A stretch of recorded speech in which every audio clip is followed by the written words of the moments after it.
Welcome back to New Rockstars. I'm Erik Voss, and this is a breakdown of What If Episode 1, which ponders a question: what if Peggy Carter became a super soldier instead of Steve Rogers? But also, what if Steve Rogers became the first Iron Man? What if Nick Fury and Hawkeye had to clean squid chunks out of the Project Pegasus basement? And what if Jeffrey Wright was watching you from space right now? You'd prefer that, wouldn't you? I was honestly pretty surprised how many MCU connections and mythology they were able to work into this show. So I'm gonna break down all the Easter eggs and subtle animation details that you might have missed, and some theories for how this really could tie into the live-action MCU, as the show's creators have indicated Marvel Studios plans to do. This video is sponsored by our friends at Heroes Journal. More on them later. We open on the Marvel Studios title, which shifts into animated brushstrokes as a way of signaling to us that we are still in the Marvel Cinematic Universe of the films, with the voices of mostly the same actors or actors trying to emulate them, just one that visually appears in a different medium, similar to how animated Star Wars series are every bit as canon as the films in The Mandalorian are. The voice of Jeffrey Wright as Uatu the Watcher guides us through the opening titles. Time, space, reality. It's more than a linear path.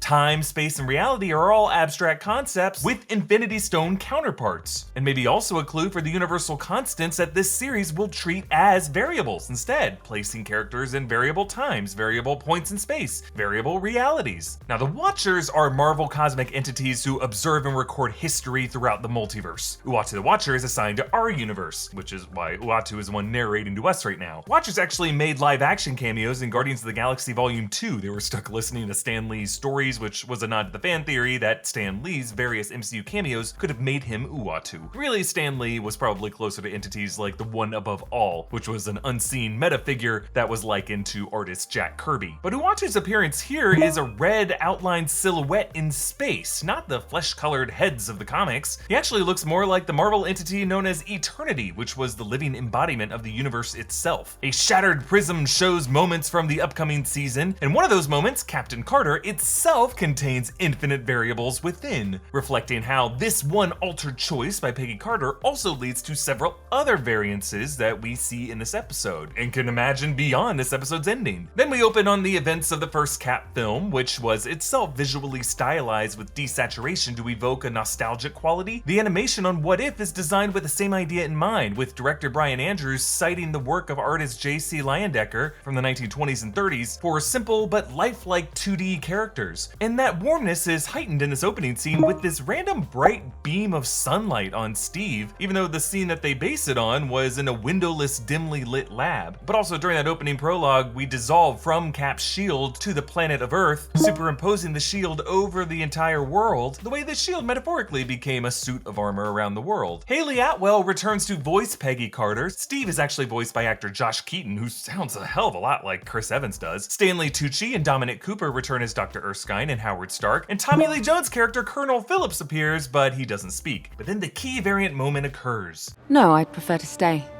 There. That's the moment that created a new universe. Now that was a throwaway line in the original Captain America film. Agent Carter, don't you think you would be more comfortable in the booth? Oh yes, of course, sorry.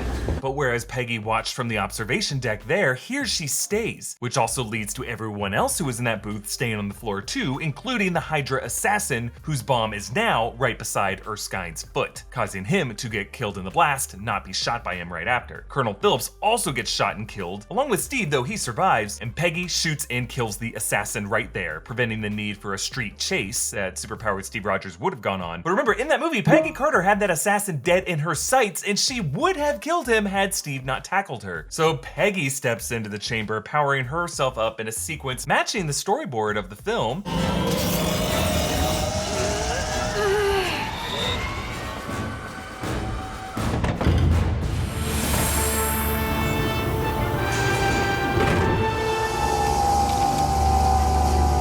Colonel Flynn, a new character voiced by Bradley Whitford, chews her out afterwards. Every last drop of that Dr. Erskine serum went into you. And if we get lucky, someday your blood might tell us how to make a real super soldier. Yeah, look at those vials of blood they're taking out. By my count, I see 19 of them plus 2 more that they're doing. Just seems like a whole bunch of loose ends that could set up future government experiments with Peggy Carter's blood. Now in the live action MCU, the attempts to restart the super soldier experiment included General Ross turning Bruce Bruce Banner into the Hulk, along with Emil Blonsky into a super soldier who eventually became Abomination. And according to the Falcon and the Winter Soldier, there were similar experiments going on linked with Isaiah Bradley. But in this case, Peggy Carter's blood could be the basis of characters like Thaddeus Ross becoming Red Hulk. Maybe even Bruce Banner's cousin Jennifer Walters becoming She-Hulk. Then Peggy boxes and knocks the bag off the rigging, just like live action Steve did when he was restless, and she kickflips a weight and frisbees it into the wall, just like the big kickflip move in Captain America Winter Soldier, and she's just showing that she is ready for the shield. Meanwhile, wounded Steve does physical therapy similar to Rhodey at the end of Civil War, but like Rhodey, Steve has a future in a Stark-designed armored suit.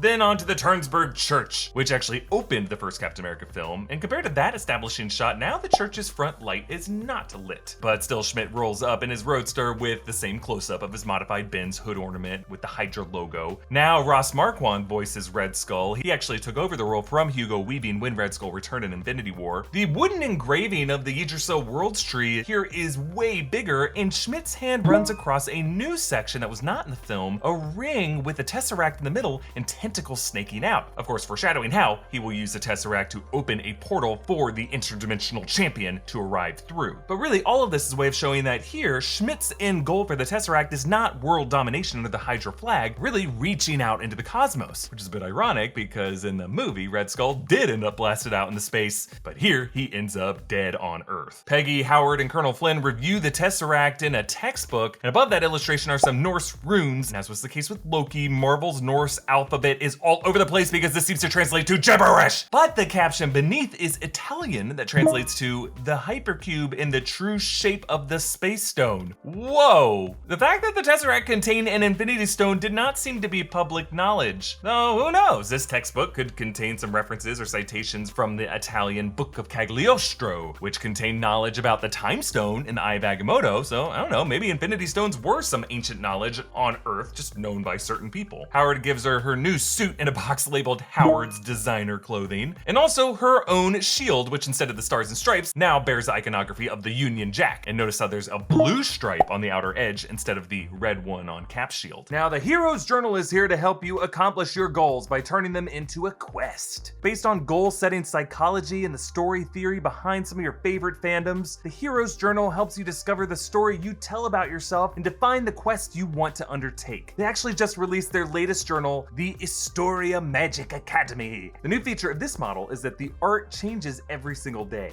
There is a visual story that unfolds every single day throughout the journal, with chapter reflection pages every 7 daily pages. So like as you fill out every page, you can just see how your story is evolving. It's really cool. But whether your goals involve improving your health or taking a step forward in your career or finally undertaking that big creative project, the Hero's Journal guides you along the journey to achieving your goal. And what's really cool about the Hero's Journal is that it builds a positive narrative about productivity versus a shame-based narrative. You get to feel good about all those tiny steps you're taking on a daily basis. The Hero's Journal is available for purchase now. Just head to heroesjournal.co or click the link in the description and use promo code NEWROCKSTARS for your 10% off. So Carter suits up and stops Arnim Zola at Berlin's Brandenburg Gate, and we hear her theme music.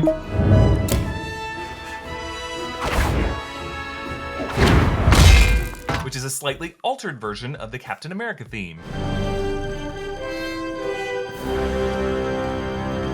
And again, I really like how they use lighting, in this case to give dimension to these otherwise 2D characters to make their movements look more fluid and pop off the screen. Like notice how whenever Carter makes a power move, she's always illuminated by one of the headlights of one of the cars she's stopping or has just flipped over. The end result is to outline her in this white glow and also creating a really nice glare off her shield. Carter walks away from this with the Tesseract, and Howard uses it to power the Hydra Stomper armor for Steve. Now, I'm not sure why it would have to be Steve who gets to pilot it. I don't know, having a tiny test pilot would be useful to lighten the overall load. Now, in the film, Howard does experiment briefly on the Tesseract for weapons purposes, but while this episode doesn't really go into it, it is hugely significant for Howard to build a flying suit of armor, essentially an Iron Man Mark I prototype, decades before his son would do so. Carter rescues the 107th, approaching on a motorcycle, placing her shield in front of her, just like how Steve does in the other scene in the movie. And inside, we meet the Howling Commandos, including Dum Dum Dugan. Actually, Neil McDonough returns to voice him here. There's also James Montgomery Fallsworth, Gabe Jones, Jacques Jenny A, Jim Morita, and Bucky Barnes. Sebastian Stan voices a few one-liners in this episode that, well, reminded me that I'm an adult watching a kid's show. There's the famous door opening shot from the film, and Steve drops in with the Hydra Stomper. Actually, I love how inside his face appears surrounded by a heads-up display, similar to the close-ups of Tony Stark inside the Iron Man helmet, but instead of the digital projections, they're all analog dials and meters. He zaps a tank and it blows up, but for one frame, the blast recolors the shot in all white and then all black. Just a cool way of showing the brightness of the explosion that is powered by an Infinity Stone. Steve says, "Let's hear it for Captain Carter!" which Bucky said for Steve in the movie. Let's hear it for Captain America! And then during a swing music montage, there's a fun tracking shot that follows Carter all the way from outside through the cockpit of a German plane, not cutting, as she fights her way through the cabin, then up through the hatch, and then down the tail. Some fun storyboarded action here. A Nazi general snaps at Red Skull. Captain Carter and this so-called Hydra Stomper are wreaking havoc. This is actually a vocal cameo by SNL actor turned SNL announcer Daryl Hammond. Carter and Rogers share a drink. I miss a good whiskey, but the serum doesn't allow me to feel the effects. Kind of a reversal of the scene in the film. I can't get drunk. Did you know that? Your metabolism burns 4 times faster than the average person. Then they stage this train mission, just like the one in the film, but Carter calls it here Operation Where Eagles Dare, a reference to the 1968 World War II film that was also set in the Alps. And Bucky almost falls, as he does in the live-action version, but Carter saves him. Woo! Thanks! You almost ripped my arm off! Yeah, we get it, Bucky. You lose your arm. But in this case, it is Steve who dies, seemingly, but actually falls into Hydra's clutches. Carter comes back and interrogates Zola, with Toby Jones returning to voice the character. I will tell you nothing.